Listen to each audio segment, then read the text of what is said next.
Play store पे कुछ ऐसे लोन ऐप है जहाँ से आप 2000-4000 रुपए की नीड होती है तो लोन ले लेते हो। आप 2000-4000 रुपए उस लोन ऐप से ले तो लेते हो, लेकिन चुकाने के लिए आपको 15 दिन का या फिर 1 महीने का या फिर किसी-किसी ऐप में तो 1 वीक का भी टाइम दिया जाता है। अब बेसिकली इस लोन ऐप से आपके साथ स्कैम हो सकता है। इसका कि जो भी लोन ऐप है जिससे आप लोन ले रहे हो, वो आरबीआई से रजिस्टर्ड होना चाहिए। अगर वो आरबीआई से रजिस्टर्ड नहीं है, तो फिर पहले तो आपसे वो बहुत ज़्यादा हाई इंटरेस्ट पे करने की डिमांड करेगा। आपको कहेगा कि 2000 रुपए के लिए 4000 रुपए तक पे करो। अब ये लोन ऐप आपके साथ कैसे स्कैम करता है, इस वीडियो में मैं क्लियर बताने वाला हूँ। वीडियो को विदाउट स्किप किए देखना। अगर आप उनसे 2000 रुपए का लोन लोगे ना, तो आपसे वो 1 लाख रुपए वसूलने की कोशिश करेगा। आप लोन चुका देते हो और चुकाने के बाद भी आपका डाटा उनके पास सेव होता है। आपके गैलरी के सारे फ़ोटो वगैरह उनके पास सेव होते हैं। आगे जब आप लोन ऐप ओपन करते हो, तो वहाँ पे परमिशन एलो करते टाइम फ़ोटो का परमिशन भी माँगा जाता है और कॉन्टैक्ट का भी परमिशन माँगा जाता है और इसके बाद और भी कई सारे परमिशन माँगे जाते हैं, जैसे कि कैमरा का परमिशन, माइक्रोफ़ोन का परमिशन। ये सारे परमिशन जब आप एलो करते हो, तभी आपको आगे बढ़ने दिया जाता है। जब भी आप परमिशन एलो करते हो ना, तो ये सारे परमिशन लेकर के आपके कॉन्टैक्ट लिस्ट को सेव कर लेते हैं और आपके गैलरी के फ़ोटो वगैरह को भी सेव कर लेते हैं। क्योंकि विदाउट परमिशन के ये लोन ऐप आगे ही नहीं बढ़ता है, आपके जो लोन रिक्वेस्ट है उसको आगे ही नहीं बढ़ाता है और आपसे सारे डॉक्यूमेंट्स वगैरह भी मांगे जाते हैं जो वो सेव कर लेता है। तो जो भी लोन ऐप आरबीआई से रजिस्टर्ड नहीं है ना, मैं उसी की बात कर रहा हूँ, वो आपके साथ स्कैम कर सकते हैं। अब दिक्कत यहाँ पे उन लोगों को होने वाली है जिनके फ़ोन में पहले से कुछ ऐसे आपत्तिजनक फ़ोटो होते हैं, जिन्होंने अपने फैमिली के फ़ोटो लिए होंगे या फिर कुछ बच्चे के फ़ोटो लिए होंगे या फिर अपने कुछ खास रिलेटिव के फ़ोटो आपके गैलरी में हैं। अब वो फ़ोटो वो लोग सेव कर लेते हैं। लोन ऐप है वो आरबीआई से रजिस्टर्ड नहीं है। अब उनकी मनमानी है, उनको परमिशन तो आपने खुद दिया है ना, क्योंकि गूगल पे जो चीज़ें आप सर्च करते हो उसी के हिसाब से आपको ऐड दिखाया जाता है। जब आपके पास ऐड आता है मोबाइल में कि 2000 रुपए का लोन मिल जाएगा, 5000 रुपए का लोन मिल जाएगा। अब होता ये है कि कुछ टाइम के बाद आपको ये लोग कॉल मैसेज करते हैं और एक नए नंबर से कॉल मैसेज करते हैं व्हाट्सएप के ज़रिए से और आपको पर्सनल फ़ोटो भेजते हैं, क्योंकि आपके जो गैलरी के फ़ोटो हैं वो इनके पास सेव हैं। आपने ही परमिशन दिया था। आपके प्राइवेट फ़ोटो मेरे पास हैं और आपके प्राइवेट फ़ोटो मैं लीक कर दूँगा, लीक करने की धमकी देगा, आपसे पैसे की डिमांड करेगा। कुछ लोग इस स्कैम में फँसे भी हैं और मेरे ख़ास जानने वाले भी लोग हैं जो कि इस स्कैम में फँसे हैं। मैंने उनको बचाया है, साइबर क्राइम में मैंने रिपोर्ट भी किया है। अब 2 चीज़ वो लोग करते हैं, पहले तो आपके गैलरी के फ़ोटो को सेव करते हैं और कॉन्टैक्ट नंबर को सेव करते हैं और इसके बाद आपके कॉन्टैक्ट नंबर में से जिस किसी का भी नंबर आपके रिलेटिव के नाम से सेव है, जैसे चाचा, मामा या फिर पापा, इस तरह से सेव करते होगे, तो ये लोगों को पता चल जाता है कि ये जो कॉन्टैक्ट नंबर है ये इनके खास रिलेटिव हैं, ठीक है? तो पहली बात तो ये है कि जब भी अपने फ़ोन में कॉन्टैक्ट नंबर भी सेव किया करो ना, तो कभी-कभी ये चीज़ भी ध्यान रखा करो कि अपने रिलेटिव का जो रिलेशन है वो मत लिखा करो। होता ये है कि आपके रिलेटिव कहीं दूर में है, वो आपसे कॉन्टैक्ट में काफ़ी दिनों से नहीं है और वो कभी-कभी आते हैं, लेकिन आपका जो फ़ोटो है वो बंदा अगर उसके पास भेज देगा, तो आपको किस तरह का फीलिंग आएगा? ये इस तरह की हरकत करते हैं ये लोग। तो ये जो ऐप है ना, ये आरबीआई से रजिस्टर्ड नहीं है और ये इसके जो परमिशन है ये आप खुद इनको देते हो, क्योंकि आपको तो पैसे की ज़रूरत है। आप परमिशन एलो कर देते हो, लेकिन आपके फ़ोटो वगैरह, आपके कॉन्टैक्ट वगैरह उनके पास चले जाते हैं। पहले तो आपको भेजता है, आप कुछ दिन अगर नहीं मानते हो कि भाई मैं पैसे नहीं देने वाला हूँ, तो फिर आपको धमकी देता है कि आपके रिलेटिव को भेजूँगा। कई बार वो एआई से भी जनरेट करके, एआई से एडिट करके भी आपको फ़ोटो भेजते हैं और अब डर सा जाते हो कि पता नहीं ये सोशल साइट पे वायरल कर देगा।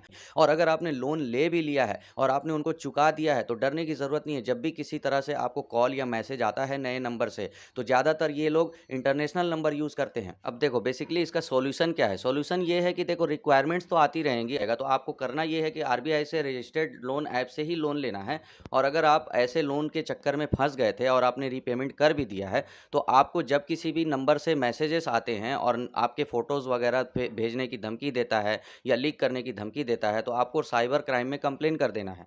अब कई बार ऐसा भी होता है कि साइबर क्राइम में कंप्लेन करने के बाद भी आपके कंप्लेन को लिया नहीं जाता है और काफ़ी दिनों तक पेंडिंग दिखाता है। तो ऐसे केस में करना ये है कि आपको पहले तो कभी भी किसी मामले में पैसे नहीं देने हैं।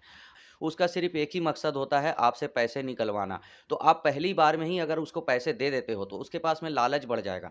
फिर आपके बहुत सारे रिलेटिव को वो आपके फ़ोटो को एआई से जनरेट करके या फिर गलत तरीके से एडिट करके भेजता रहेगा और आपको धमकी देता रहेगा और आप पैसे देते रहोगे। इसमें ज़्यादातर जिन लोगों के पास नॉलेज नहीं होती है वही लोग फँसते हैं। तो इस वीडियो को ज़्यादा से ज़्यादा शेयर करना ताकि जिन जो लोग इस मामले में नहीं फँसे हैं, उन तक ये वीडियो पहुँच सके। मेरे केस में मेरे जो कुछ ख़ास रिलेटिव हैं, कुछ जानने वाले लोग हैं, वो इस केस में फँस चुके हैं। उन्होंने लोन अप्लाई किया तो लोन तो अप्लाई नहीं हुआ, लेकिन जो ऐप उन्होंने इंस्टॉल किया था वहाँ पे सिर्फ़ परमिशन माँगा गया।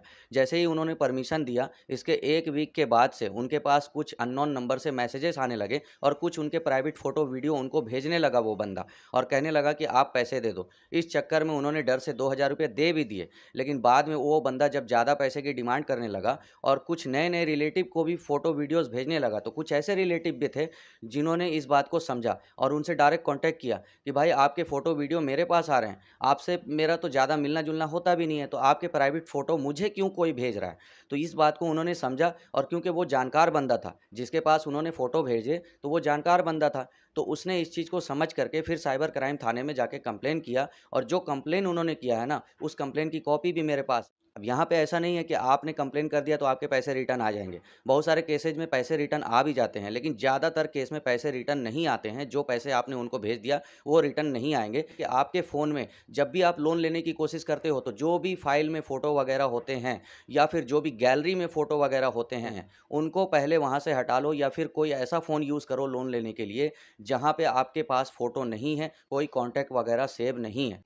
अगर आपको इमरजेंसी में लोन लेना भी है, तो आप अपने सिम को किसी ऐसे फ़ोन में लगा के लोन अप्लाई करो, जहाँ पे आपके पास कोई भी कॉन्टैक्ट सेव नहीं है, कोई भी फ़ोटो नहीं है। या अगर आपके पास एक ही फ़ोन है, तो आप अपने कॉन्टैक्ट को पहले वहाँ से हटा लो, कहीं पे सेव रख लो दूसरी जगह पे या फिर आप एक पेन ड्राइव यूज़ करो, अपने पेन ड्राइव में सारे फ़ाइल और फ़ोटो रखो और उसके बाद वहाँ पे कॉपी करके रख लो। जब आप लोन ले लेते हो, लोन लेने के बाद पेमेंट भी कर देते हो, इसके बाद आपको उस लोन ऐप को अनइंस्टॉल कर देना है। अनइंस्टॉल करने के बाद जो कॉन्टैक्ट नंबर है, वो आप अपने पेन ड्राइव से भी वापस अपने फ़ोन में ले सकते हो। अब देखो बेसिकली होता ये है कि जो लोग इस बारे में नहीं जानते हैं, वही लोग इस स्कैम में फँसते हैं। तो आपको पैसे तो बिल्कुल भी नहीं देना है इस स्कैमर को और करना ये है कि इस वीडियो को ज़्यादा से ज़्यादा शेयर करना है ताकि जिन लोगों के पास जानकारी नहीं है, उन तक जानकारी पहुँच सके। क्योंकि प्रशासन का जो सिस्टम है, इससे हम लोग बहुत ज़्यादा सैटिस्फाइड नहीं है। बहुत केस में देखा गया है कि 2 लाख, 4 लाख का भी स्कैम हो गया है और ये जो स्कैमर होते हैं ना, इनके पास कुछ ऐसे कॉन्टैक्ट नंबर होते हैं, जिनको इन्होंने रेंट पे खरीदा होता है। कुछ बैंक अकाउंट भी होते हैं, जिनको इन्होंने रेंट पे खरीदा होता है और जिनका ये बैंक अकाउंट होता है ना, उनको खुद भी नहीं पता होता है कि मेरे अकाउंट का यूज़ किस काम के लिए किया जा रहा है।